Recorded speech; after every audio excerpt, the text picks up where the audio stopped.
Kaya salamat Lord dahil maging ang pagtutungo namin dito, alam niyo Panginoon ang laman ng aming mga puso.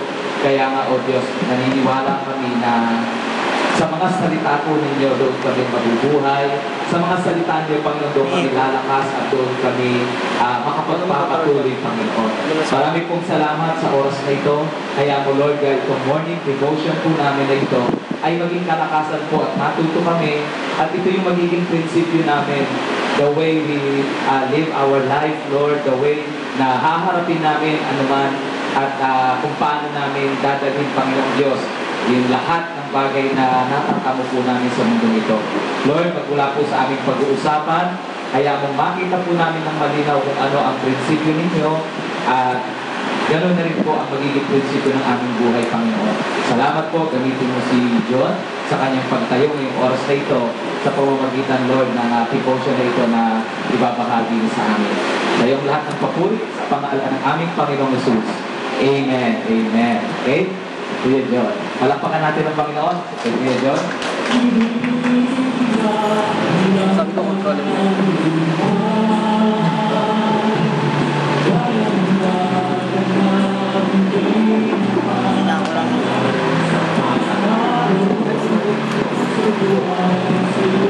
Check. Check. Guys, morning po sa ating lahat. Ngayon po, magde-devotion po tayo ngayong umaga. Meron po ba kayo dalang Biblia? Mawawala. Mahubad ah. Mahubad. Buksan po natin yung Bible na 1 King chapter 3 verse 10. Pero may tanong po muna ako sa inyo lahat. Lahat naman po tayo siguro dito dumaan sa pagkabata. Amen. Paano ba natin ma-identify na ang bata ay makulit?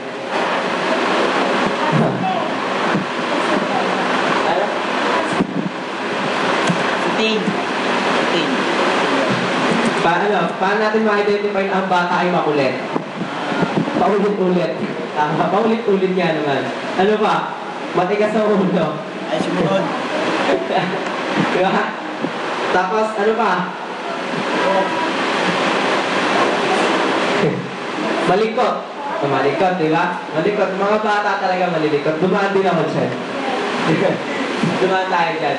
Pero, diba dadaan din tayo syempre sa stage na magiging magulang din tayo. Kaya, yung mga magulang na yan, grabe na yung mga pinagdaanan dyan. Yung mga, lalo na yung mga maraming anak na ko, sandabakbak na kakulitan na ang naranasan yan. Malamang yan. Kaya, ayun, yung bata, kasi nung bata ako ano yan, taga-Kalbaryo kami dati din. Pag pupunta si nanay sa bayan, hindi mo pwedeng hindi ako sasama. Favorite ko sumama, taga-bitbit ako ng plastic ko syempre, nadadaan sa mga, kasi sa bayan, ano pala, bungan pala, puro laruan bata, makulit nga, di ba? Paulit-ulit. Turo na turo yan. Kaya ako, turo ako ng turo Pero, ano pa yung reaksyon ng kabataan na isang batang maliit kapag hindi nabigay yung gusto niya? Iiyak. Minsan maglulupasay ko yan dyan Hindi natin ako pipigilan yan, naglulupasay yan. Pero titigil din yan. Basta papangakuhan mo lang. Tama ba yan? Papangakuhan mo lang, ay, bibilang kita niyang bukas. Tama ba yan? Siyempre, yung bata, aasa. O, sige, ihina ko niya yan. Ganon din tayo. Kaya, ayun po, dito naman tayo, magre-relate naman tayo sa Bible. Yung humiling si Solomon kay Lord sa tatay natin. Sabi, dahil dito, ang hiniling ni Solomon, nalugod sa kanya si Yahweh. Bakit ba tayo humihiling sa Lord? At tanong ko yan sa bawat isa, bakit tayo humihiling sa Lord?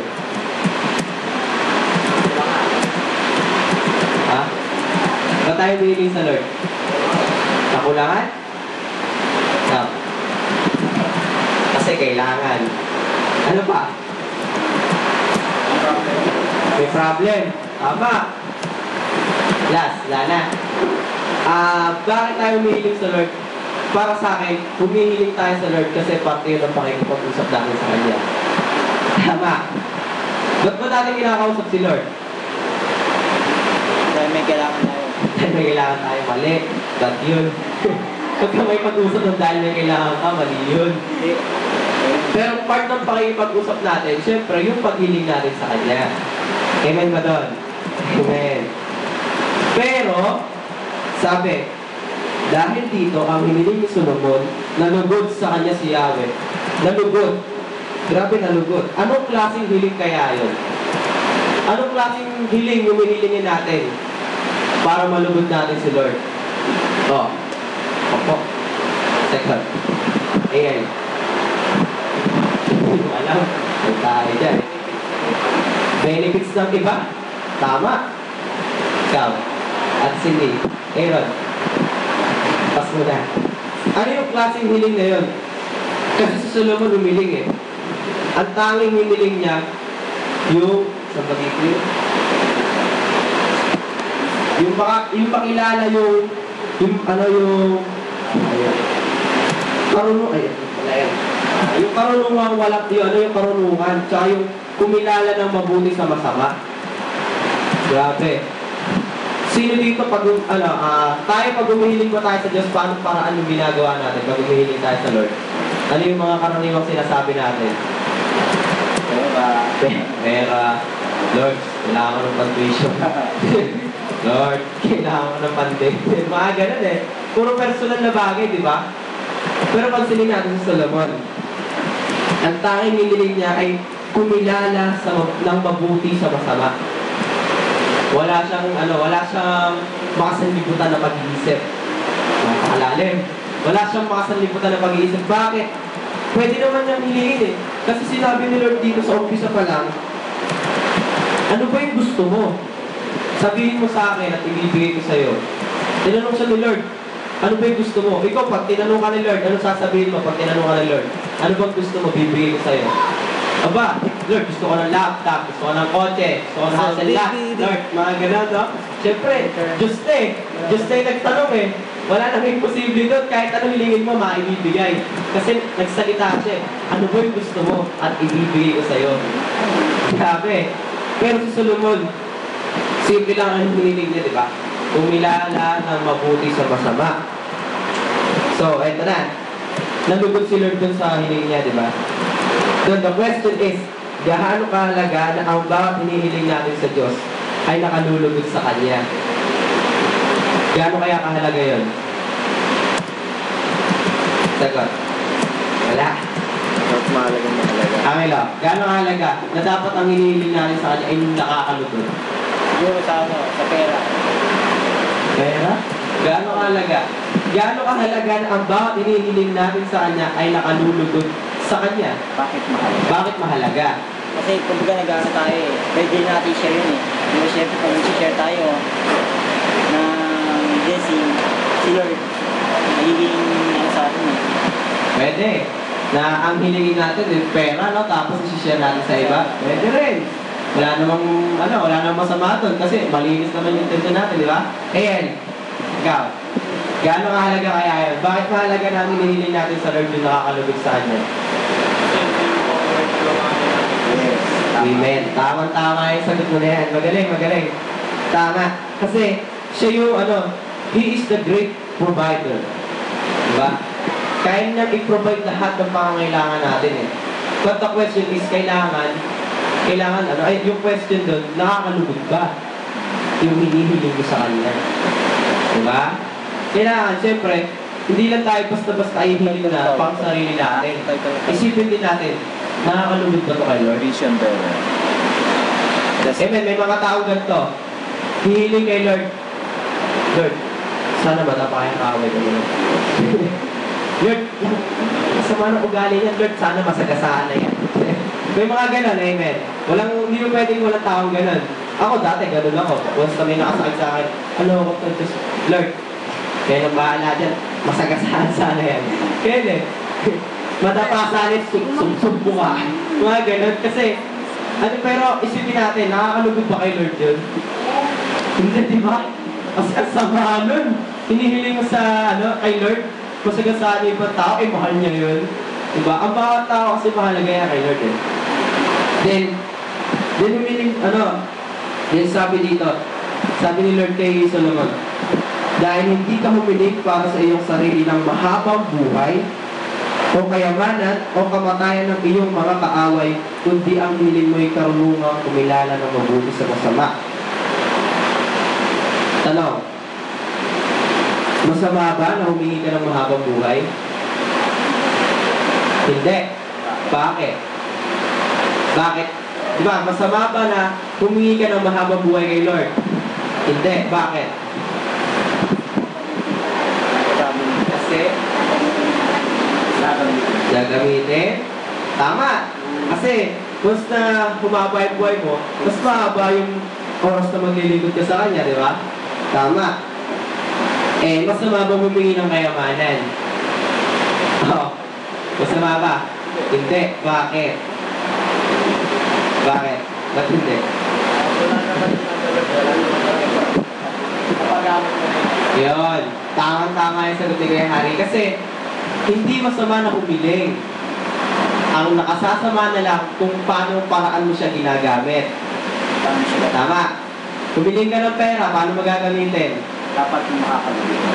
Pero, ang pinaka-pinpoint doon, dapat yung hiling mo nakalulugod pa rin sa Kanya. Amen. Amen ba doon? Then, pangatlong tanong. Masama ba humiling ng kamatayan ng iyong mga kaaway? Masama ba? Masama. Ay, masama talaga yun. Hinihiling mo lang patayin ni Lord yung mga kaaway mo. Masama talaga yun.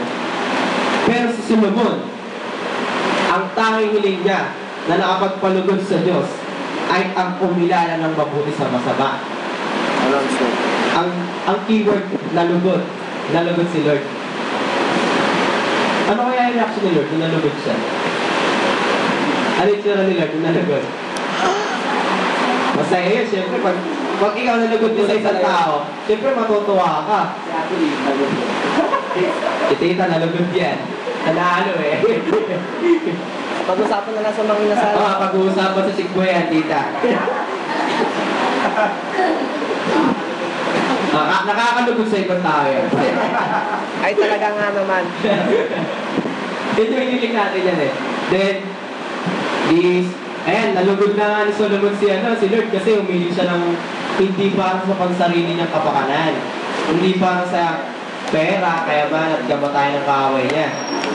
Then, bakit? Ano kaya? Kasi sinabi dito, sabi ni Lord, bibigyan kita ng karunungan na walang kapantay, maging sa mga nauna, o sa mga susunod pa sa iyo. Ibibigay ko rin sa iyo ang mga bagay na hindi mo hinihingi. Wow! Iyon ang reaction ni Lord nung nalagod. Ibibigay ko sa iyo kahit yung mga bagay na hindi mo hinihingi. Ang grabe! Ay lang kaya paano kaya makapamalulugod si Lord, di ba? At excited ako Sabi, ibibigay ko rin sa iyo ang mga bagay na hindi mo hinihingi, kayamanan, karangalang, hindi mo papantayan ng sino mang hari sa buong buhay mo. Wow! So si Solomon pala ang pinakadakilang hari. Simula noon hanggang ngayon. Amen. At siya rin pala yung pinakamatalinong tao simula noon hanggang ngayon. Amen. Kasi binigyan siya ng karunungan ni Lord. Kasi nalugod niya si Lord. Amen. Amen. Nalugod niya si Lord eh. Once ikaw, tao, nalugod natin si Lord. Kung ano yung hindi mo hinihingi, magugulat ka, ibibigay niya sa'yo. Amen ba daw kaya Brian? Amen. Amen tayo dyan. Then, but ito yung tanong. Ako, na-confused ako eh. Ba't yung hindi mo hinihingi, binigay? Bakit kapag ang hinihiling mo sa Lord, ay nakalulugod sa Kanya, bakit pati yung hindi mo hinihingi, binibigay niya? Grabe, kasi tanongin mo sarili mo, bakit pag nalugod natin si Lord sa hiling natin, bakit pati hindi natin hinihingi, binibigay? Sino makasagot doon? Ate Risa, yung tanong doon, bakit pagka humiling tayo, mas napalugod natin si Lord, pati hindi natin hinihingi, binibigay?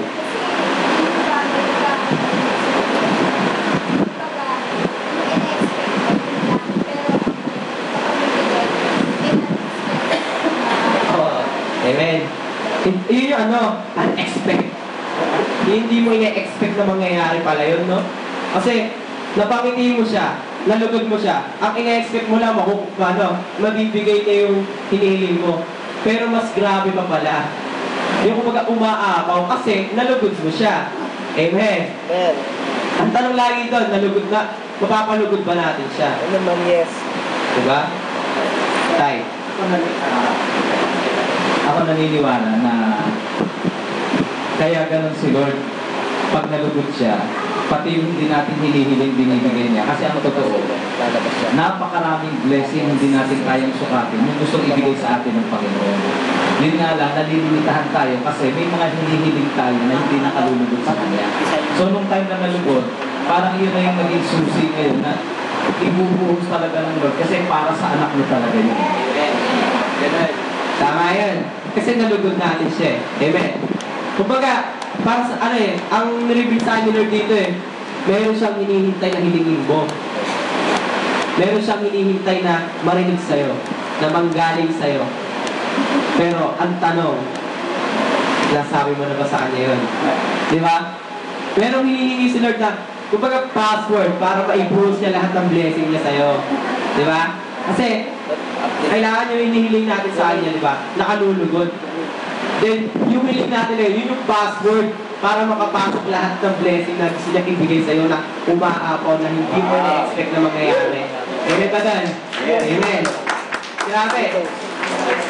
Kasi ang liwanag ng pagkakasabi niya, ibibigay ko rin sa iyo ang mga bagay na hindi mo hinihingi. Kayamanan, karangalan, hindi mo papatayan ng sino ang hari sa buong buhay mo. At ito pa, sa verse 14, at kung mamumuhay ka ayon sa aking kalooban, ano kaya sunod ko? Kung susundin mo ang aking mga batas at mga utos tulad ng ginawa ng iyong amang si David, pagkakalooban pa kita ng mahabang buhay. Wow! Hindi na natin kailangan hilingin yan. Kapatid, mapalugod mo na si Lord, okay na. Okay na. Hindi ka na mamamatay. Hindi siya literal na di mamamatay. Siyempre, lahat tayo dito mamamatay tayo. Matanda na, parang kaya na. Hindi na mamamatay. Ito yung pinakalinya Tanong, nabubuhay ka ba ayon sa kalooban ng Diyos? Paano mo masasabing nabubuhay ka ayon sa kalooban ng Diyos? Sino makasagot? Tatay, mga mahirap na tanong, kailangan kayo sumasagot dyan, tay. Nakasagot yan ang ating Driver. Tay, paano natin masasabing nabubuhay tayo ayon sa kalooban niya? Pagka ginagawa mo na yung isang bagay na alam mong tama pero hindi mo kayang gawin. Kasi alam mo, ito yung gusto ng Panginoon, nahihirapan ka, pero pinipilit mo gawin para sa kalooban niya. Tama yun. Tama ka pa rin. Umawalir, pare. Tama yan. Kasi, ang isang bagay na nahihirapan tayong gawin, malay mo, yung pala yung gustong makita ni Lord na gawin mo. Diba? Pero alam natin tama. Diba? Pero, ano ba talaga? Paano ba natin masasabi nabubuhay tayo ayon sa kalooban ng Diyos? Diba? Paano natin masasabi? Ayun. I-relate na lang natin kay Solomon. Kasi, talagang binigyan siya ng bonus ni Lord Kung may isang hiling lang, sa damakmak na hindi na-expect kay Solomon yung binigay sa kanya. Isang hiling lang yun. Kasi nalugod natin siya, di ba? Nalugod natin siya pati yung sinabi ni Lord na mamuhay ka ayon sa kalooban ko. Tanong, susundin mo ba yun?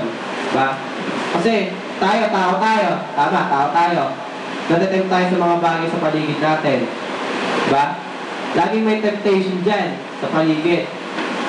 Tanong, yung ba yung tinatawag na mamuhay ka ayon sa kalooban ng Diyos? Yung matatempt ka sa bagay na nandito? Tay. Siguro yung mabuhay sa kalooban ng Diyos, hindi pa talaga ganun kaganap. Pero, ang katotohanan sa buhay ng mga Kristiyano, meron siyang nararanasang paghihirap. Hindi dahil kaya siya nakakaranas ng paghihirap kasi meron siyang sinasaalang-alang Gusto niyang malugod ang Panginoon. So, naniniwala ako na sa buhay ng Kristiyano, talagang may mga paghihirap kung minsan, ang hirap maglingkod, Kasi ayaw nating magkamali, kasi gusto natin sundin yung kalooban ng Lord.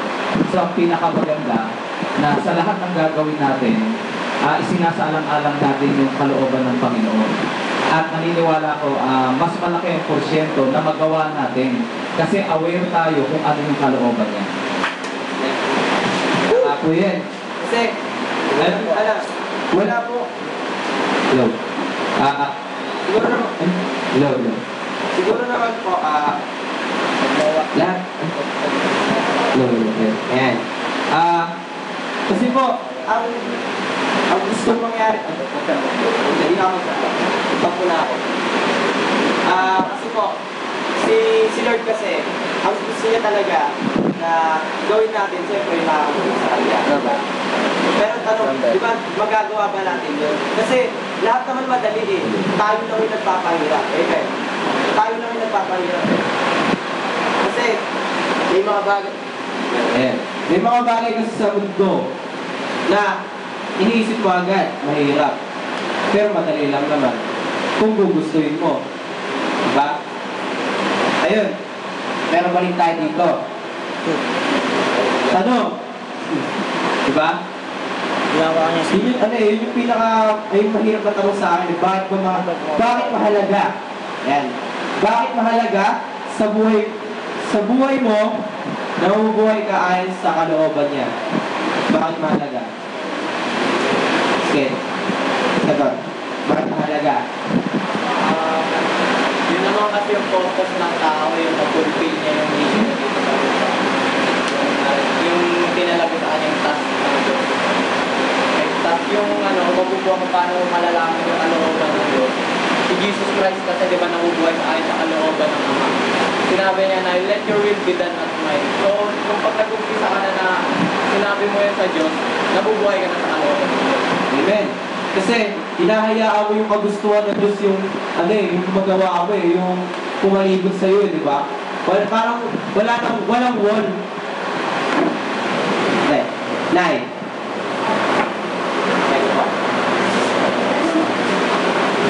Nalulugod kasi ang Panginoon kapag namuhay ka ayon sa kanyang kalooban. Magagawa mo yun by the grace of God. Amen. Sa biyaya lang yun eh. Sa sarili natin, hindi natin magagawa yun. Magagawa natin yun dahil sa biyaya mo.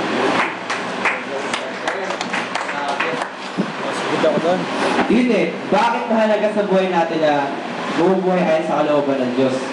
Kasi, pag nabuhay tayo sa kalooban ng Diyos, mapapalugod natin siya dun eh. Pero, ano yung gift pag nalugod natin siya? Kita-kita naman natin sa buhay ni Solomon yun. Isang hiling lang. Isang hiling lang.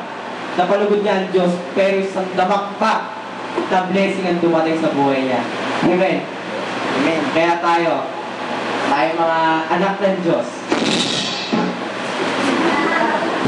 Tayo mga anak ng Diyos. Pakatiyakin natin na ang ating buhay na nakikita ng Diyos na ginagawa natin dito, tiyakin natin na nakakalugod tayo sa Kanya. Tiyakin natin na ang bawat ginagawa natin, na ang bawat hakbang at desisyon na ginagawa natin ay nakakalugod sa Kanya. Bakit? Nagkamagala kapatid, maraming may bibigay sa'yo si Lord. Yung mga hindi mo hiningi, kapatid, walang imposible, kaya ibigay ni Lord yan. Basta, malugod natin siya. Amen. Yan lang po. Amen. Tayo po'y mag-pray. Panginoon, turuan niyo kami kung paano pumili ng mayroong nakalulugod, Panginoon, na bagay sa iyong harapan. Panginoon, patawad po kung yung mga kahilingan po namin ay naging pansarili lamang. Pero Panginoon, bigyan niyo po kami ng katalinuhan kung paano, Panginoon, na sa bawat hihilingin po namin, kahit kakapraso lang, Panginoon, napakarami. Ang importante pala, Panginoon, hindi yung pangangailangan namin. Ang importante pala, Panginoon, malugod ka namin. Panginoon, sa buhay dito sa mundo, napaka-komplikado, Panginoon. Ang daming dapat isaalang-alang. Pero, Lord, tuturuan mo po kami.